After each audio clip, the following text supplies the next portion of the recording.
Akkam jirtu hordoftoota Milkii Miidiyaa. Kun Milkii Miidiyaadha. Ani Dr. Naawal Haayiluuti. Har'as viidiyoo barsiisa haaraa tokko qabannee isiniif dhiyaannee jira. Viidiyoon keenya irraa mata dureen isaa maalidha?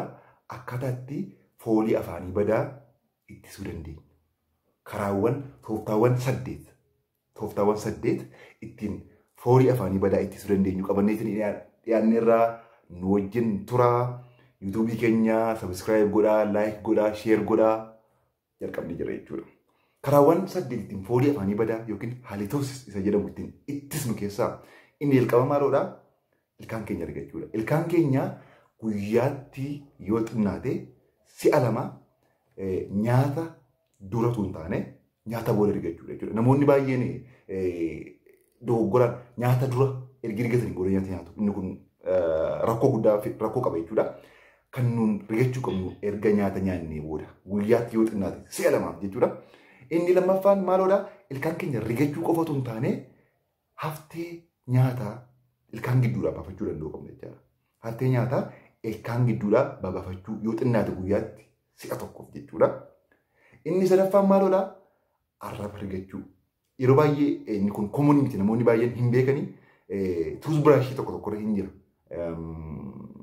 Tuusbiraashii tokko tokkorra taangi scraapper jedhama.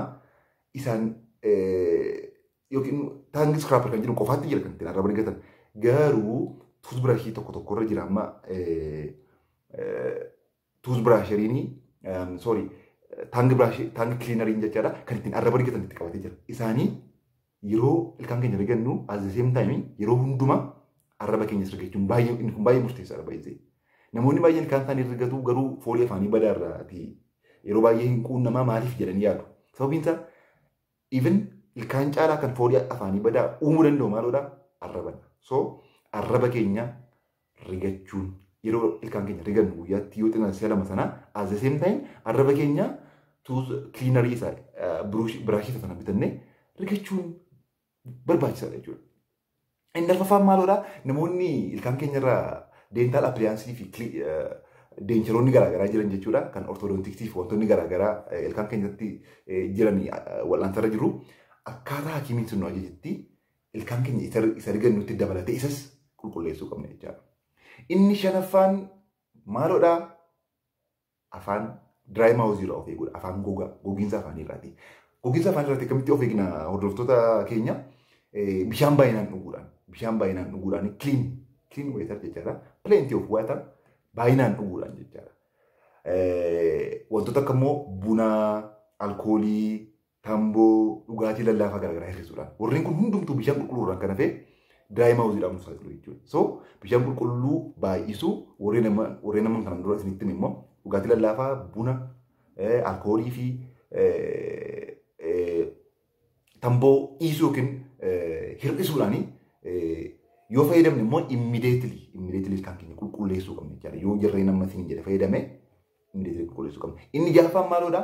Nyaata keenya ajjeessu gochuu. Fakkeenyaaf nyaata keessaati qullubbii fi shunkurtiin wantoota itti baay'ate, wantoota nyaata sukkaara itti baay'ate yeroo nyaannu nyaatota akkasii hir'isuu.